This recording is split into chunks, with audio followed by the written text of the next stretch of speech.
in-depth, investigative. This is KXAN News Today. Hey, welcome everyone to the first Monday of the year 2023. Happy New Year. We're happy to have you around on KXAN News Today. I'm Sally Hernandez. Let's start off with a nationally recognized civil rights and personal injury attorney who's going to be in Hays County today. That's Ben Crump, and he's going to meet with the family of an inmate who was shot and killed at Kyle Hospital last month. Now, Crump has represented the families of Breonna Taylor and George Floyd, among others. He is going to join the family of Joshua Wright for a news conference in San Marcos at noon. Wright was an inmate on pretrial detention for a number of charges, including bail jumping and evading arrest. He was getting medical treatment at the Ascension Seton Hospital in Kyle. This was on December 12th when he was shot and killed by a Hays County Sheriff's Corrections officer. That officer said Wright attacked them and then ran on foot through the emergency room. Now, Crump says Wright died after he tried to leave the emergency room and was shot multiple times from behind by a Hays County Corrections officer while his ankles were shackled. Now he's calling for the sheriff's office to release body camera video. The Hays County judge also called on the sheriff's office to release the videos as well, and he said that he wanted it released by December 22nd. That didn't happen. The sheriff's office said on December 26th, the office did not have a clear timeline when it would be releasing the video. First warning weather with meteorologist Kristen Curry.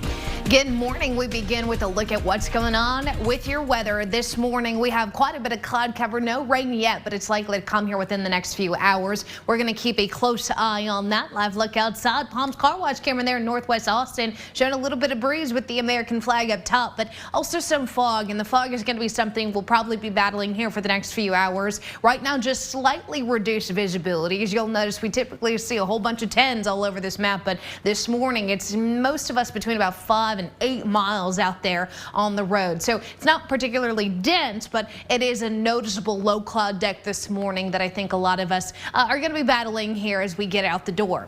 Temperatures are in the 60s and 70s everywhere you look. 70 degrees in Austin, 71 in Bastrop, mid 60s out west. Right now on track to see some record warm morning lows. As far as the afternoon goes, no different. 80 degrees ties the current record last set back in 1954. But you'll notice your attention kind of gets drawn to that 40%. We've got some light scattered rain this morning.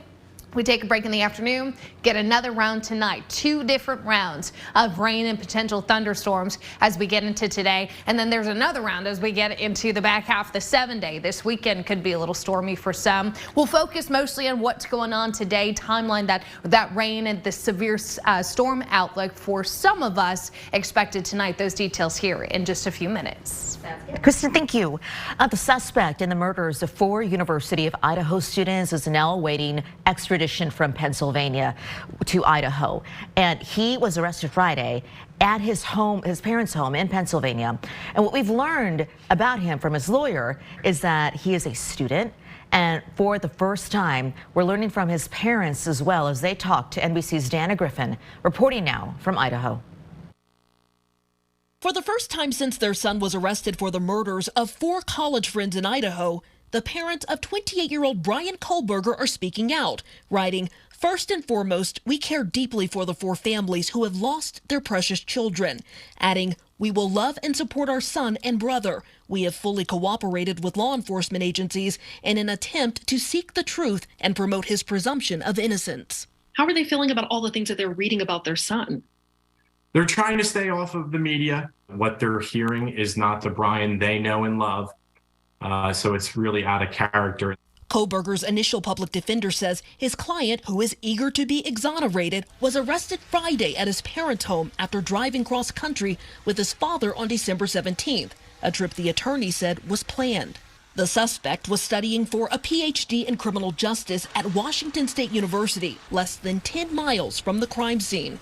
Undergrad Austin Morrison says Kohlberger was a teaching assistant in one of Morrison's classes. He sent us this screenshot showing a paper Kohlberger graded back in November. I did, see him in class. He introduced himself. He did seem rather quiet to me. According to the university, police have executed search warrants at the suspect's office and on-campus apartment. Neighbors there who do not want to be identified say he was polite and seemed normal, but often made strange noises, like he was cleaning or using tools in the middle of the night. It's just very loud sound, so it kind of wake us up. And then sometimes I just think, okay, what is happening? Before his time at WSU, Kohlberger graduated with a master's degree in criminal justice from DeSales University in Pennsylvania. The owner of a nearby brewery telling NBC News staff had added notes that would pop up when Kohlberger's ID was scanned. Hey, this guy makes creepy comments. Keep an eye on him. Well, authorities are investigating whether a machete attack on 3 officers near Times Square Saturday night was inspired by radical Islamic extremism. Just 2 hours before the ball dropped in Times Square on New Year's Eve, police say a 19-year-old man swung a machete at 3 officers just outside a high security zone. 2 officers were hit in the head before an officer shot the man in the shoulder. And both officers and the suspect are expected to be okay. A local nonprofit and volunteers are making sure people experiencing homelessness have a good start to the new year. House the Homeless hosted its 30th annual Hugs Thermal Party at First Baptist Church of Austin yesterday. Volunteers handed out hundreds of hot lunches, hats, gloves, bus passes, and flashlights. The group also gave out surveys asking how the city and the county can improve services for people who are out on the streets. We're getting feedback on how people are doing, being able to make it to cold weather shelters, being able to attain emergency services that they might need during that extreme cold that we've had the past few years, and also questions along the lines of how we can improve housing people.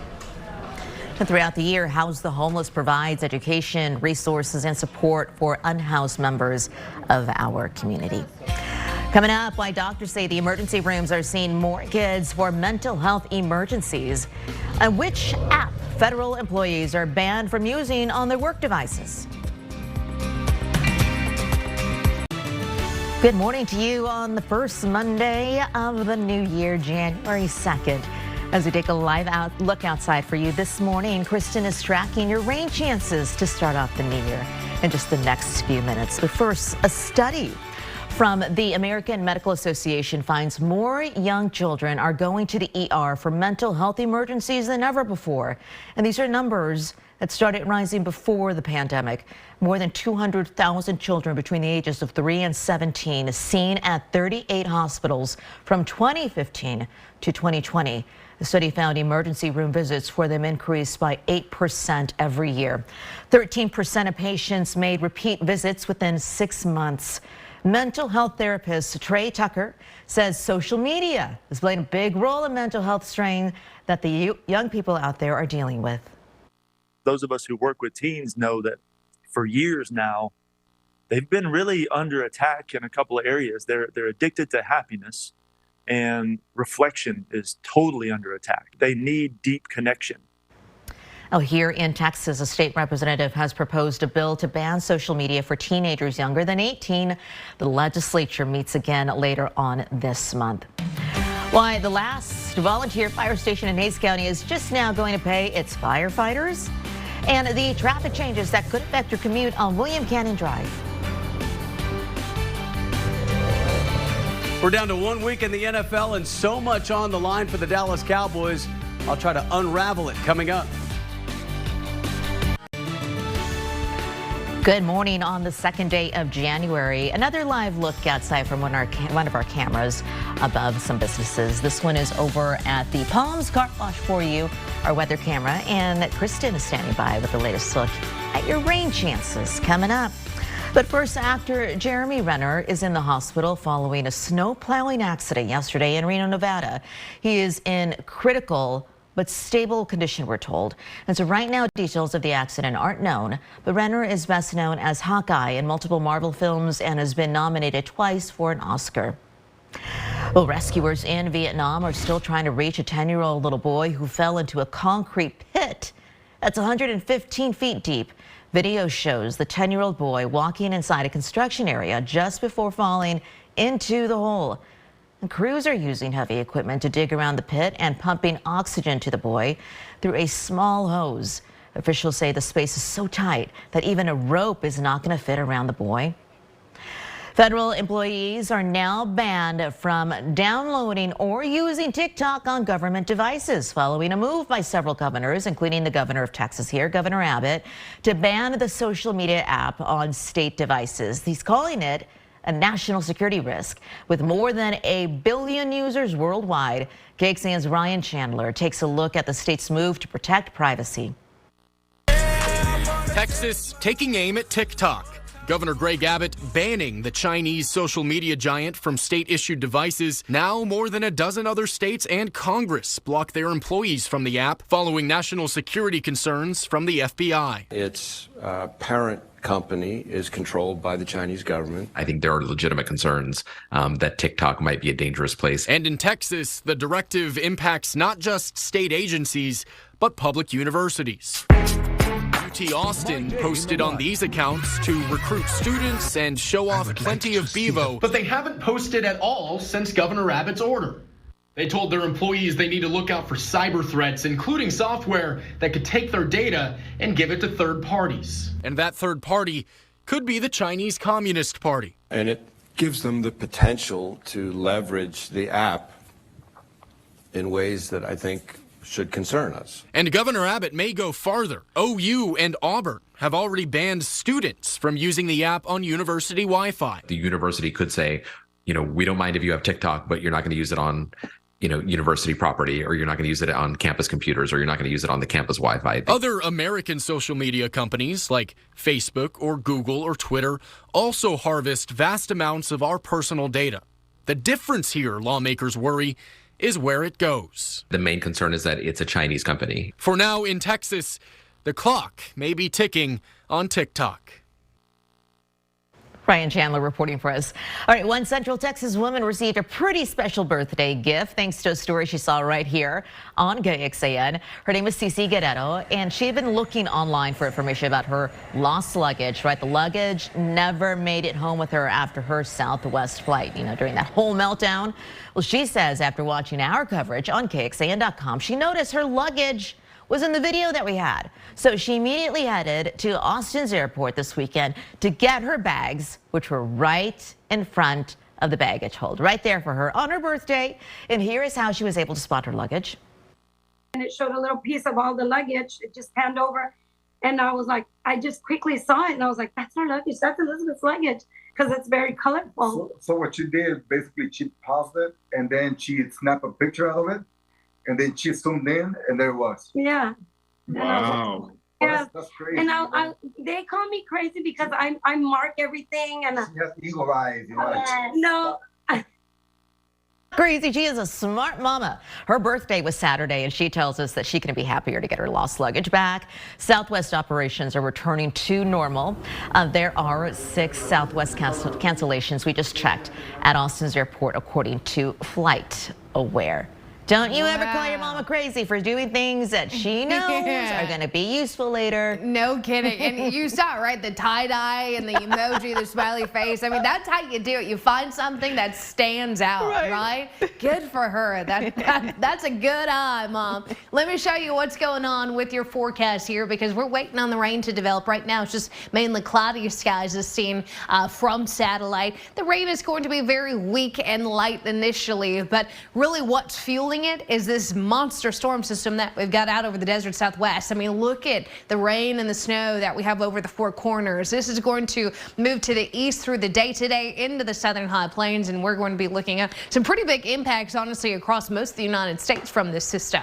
Let's talk about what's happening right now. Rock Dirt Yard camera there in Buda showing good visibility down to the ground. Again, we do have those clouds up top. 60s and 70s area wide this morning. That 70 degrees right now on par to set a brand new record for the warmest morning low we've ever seen on this day. But even over yesterday's readings, we're again 15 to 20 degrees warmer. And this warming trend does take us into the afternoon. We are expected to at least tie the current record last set back in 1954 with that high of 80. But you'll notice the rain chances will actually be best this morning. I wanted to show you this because we're going to sandwich this record warmth between 2 different rounds of rain. So despite the fact that it's going to be cloudy and maybe a little wet this morning, Everybody's going to get back into the 70s and 80s as we clear some of that cloud cover. High resolution models have been showing this for the last couple of days. The fact that through about 8, 9, 10 a.m., cloudy with a few spots of light rain. And then notice the rain disappears, and so do some of the clouds. And then once we get into tonight,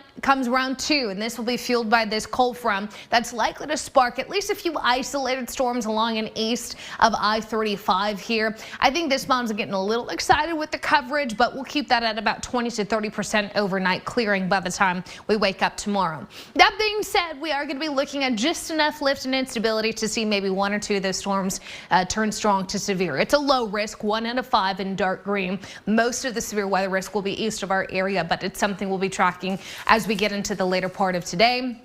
Rainfall amounts, nothing really that impressive, less than 1/4 inch for most areas along and east of 35. I think Hill Country, you're going to barely squeeze out anything out of this setup. 7-day forecast, 80 degrees today with that 40% chance of rain coming in the form of light scattered rain this morning, 30% chance of isolated storms overnight. And then tomorrow, that's just a 10% chance for the morning. Most of tomorrow is clear. And then we see a nice quiet Wednesday, Thursday, Friday. Temperatures 60s to low 70s, but still on track to see maybe another cold front and another chance of storms as we get into the weekend. This is KXAN Sports, brought to you by Thomas J. Henry. Good morning to you. 1 game to go, and so much could happen for the Cowboys. They could stay in the wild card spot. They could win the NFC East. They could be the #1 overall seed in the NFC, all because of what happened in Philadelphia yesterday. Those scenarios stay alive. Eagles, no Jalen Hurts again. They need a win over the Saints to clinch the NFC East, but the Saints go for a touchdown drive that eats nearly 9 minutes. Taysom Hill closes it. Saints take a 7-0 lead. Meantime, the Eagles couldn't do anything on offense. Gardner Minshew gets the start for Hurts. He's sacked. They had one first half first down, but Saints can't exactly go run away and hide, so the Eagles only down by 10. Minshew finally hooks up. A.J. Brown gets free, takes it to the house, and late in the third quarter, it's a ball game. Eagles down 13-10, and they've got the ball near midfield. 4th and 1, they're going to go for it, and Minshew gets absolutely nothing. Even with the push from behind, nowhere to go. So a missed opportunity right there, and then they get it back. They're deep in their own territory, but certainly have plenty of time to drive and at worst get a tying field goal. But Marshawn Lattimore jumps the route, and that is that. So the Eagles lose.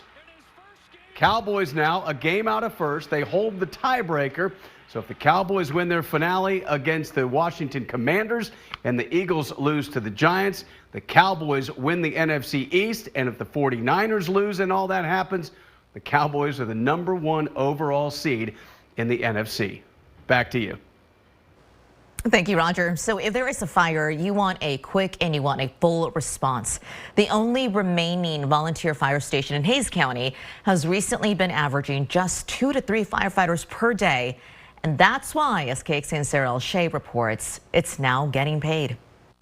I knew that now the citizens were going to be taken care of like they should be. Starting this year, the South Hays Fire Department will go paid. Up until now, it's been completely volunteer, something former Deputy Chief Dan Kramer says impacted their response. We were missing calls because we weren't staffed. We were inadequately staffed quite I would say the majority of the time. And we had stations that were left totally unmanned. Nationally, Kramer says there's been a decline in volunteer fire service because it's become harder to recruit and retain unpaid positions. People can't afford things. They have families to support. They have themselves to support. And a lot of them would rather go do that and get money to do so. That's why he spent months pushing for firefighters to get paid, hoping to increase staffing and improve their call response. The reality is that you're paying for the service now anyway, but if you're paying for the service and you're not getting the service, then you're just paying for what? While there's no word yet on exactly when the department will make the transition this year, Kramer says he's just relieved it's finally happening. But if we don't have people in the field every single day responding to calls, that's what the citizens pay their taxes for. They expect fire protection. Sarah Alsheh, KXAN News. And Kramer says getting more firefighters on staff could help the department respond to more of its calls.